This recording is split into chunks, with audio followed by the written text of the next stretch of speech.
We're back with our guest, Craig Smith, focusing now, Craig, on foreign policy and what I'd like to call the president's dilemma on Syria. I mean, this is a very important decision that we as a country are facing, and yet the president has drawn a red line in the sand on use of chemical weapons, which Syria apparently has crossed, and yet the president's base is not supportive of intervention. Well, I think the reason they're not supportive is because we've drawn that red line before, and when it's been crossed, we've gone in. But instead of simply doing an airstrike in Iraq, because they had used chemical weapons against Iran, because they had exercised genocide, Saddam Hussein had, against the Kurds, we had reason to go in. They added, of course, weapons of mass destruction, which he said he had. It turned out he didn't.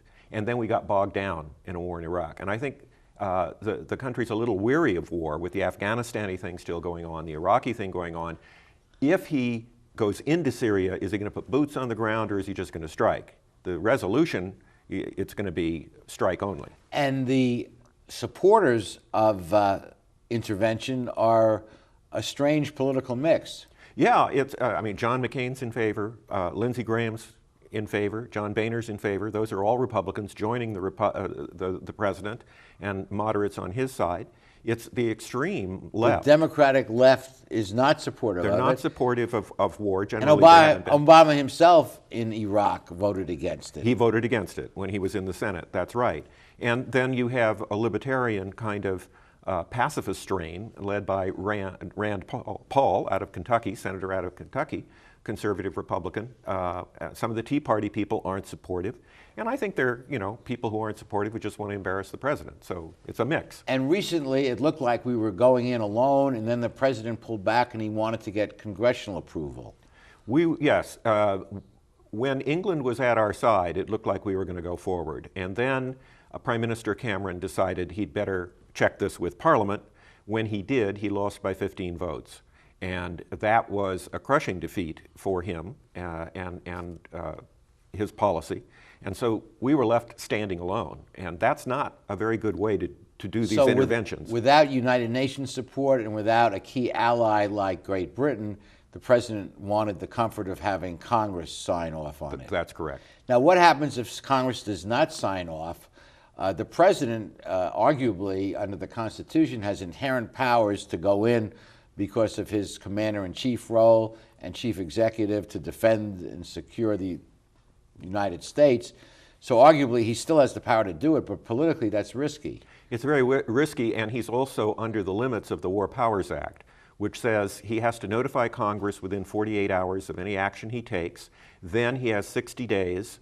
And at the end of the 60 days, he has to get congressional approval, or he has to pull out over 30 days. Now, presidents generally have not recognized the War Powers Act. Remember, Nixon vetoed it, and then the Congress, during the Vietnam War, passed it over his veto. They overrode the veto. But many presidents have taken the position that the War Powers Act is unconstitutional as an infringement on executive power. Absolutely right. Reagan violated it in Nicaragua. Clinton violated it in Kosovo. Obama violated it in Libya, frankly. He didn't meet the specifications of the War Powers Act when we bombed Libya. And there's another element here. Iran is watching, and our credibility is very much on the line as this is another red line that the country has, and the president has put down, that we will not allow Iran to go to create a nuclear weapon. Right, and Iran is a big ally of Syria and has been supplying Assad with weapons. And so this is a very serious problem. When you attack Syria, how does Iran retaliate? And it comes in an unfortunate moment because Iran just elected a fairly moderate new leader as their president. And we'd like to give that leader time to see if a peaceful solution can be achieved. Right. Well, that's why the president gets paid the big bucks, I guess. That's why. And you got Russia operating in all of this. We had hoped that Russia would come in, put pressure on Iran, put pressure on Syria to do the right thing, but they aren't. And now we're more alienated from the Russians than we have been in years and years. There seems to be a real chill in Sino-American relations, which is not good. Not good. And Putin and Obama obviously don't get along very well at all, personally. Yeah. It remains to be seen how this plays out, and by the time this show airs, Congress will have voted. Yeah, yeah. And what's your best instinct as to what will happen? I think that the president will carry the Senate. It's a very close bet in the House. By the time people watch this program, they'll know the result. There's going to be a lot of arm twisting in the House of Representatives to get this through. It's going to be tough. It's a very important decision, and there are not easy answers. No. Okay, we'll be back with the rest of our show after these messages.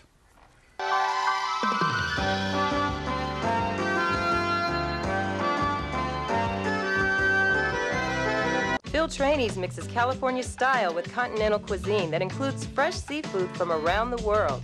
Since Phil is the chef, the menu has a wide variety of pastas, salads, soups, and appetizers that feature his unique personal touch.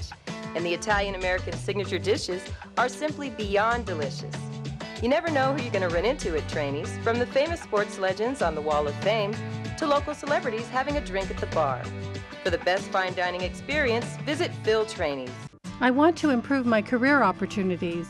I want to earn a higher salary at my job. I'd like to finish what I started. The new Bachelor of Arts in Liberal Arts degree completion program at Cal State Long Beach will help you achieve your educational goals while keeping your life in balance. Contact our customer service center at 1-800-963-2250 for more information, or visit us on the web. Let CSULB help you finish what you started.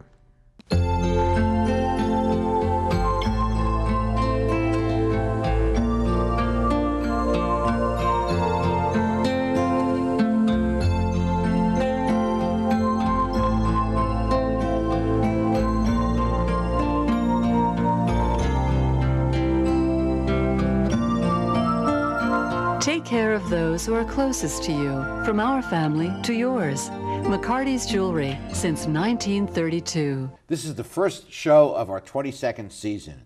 I'd like to thank our sponsors, our viewers, and our guests for making it all possible.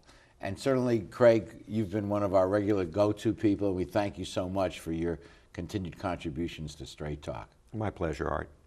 And please be sure to join us next week for the next edition of our show. District Attorney Jackie Lacey will be our guest.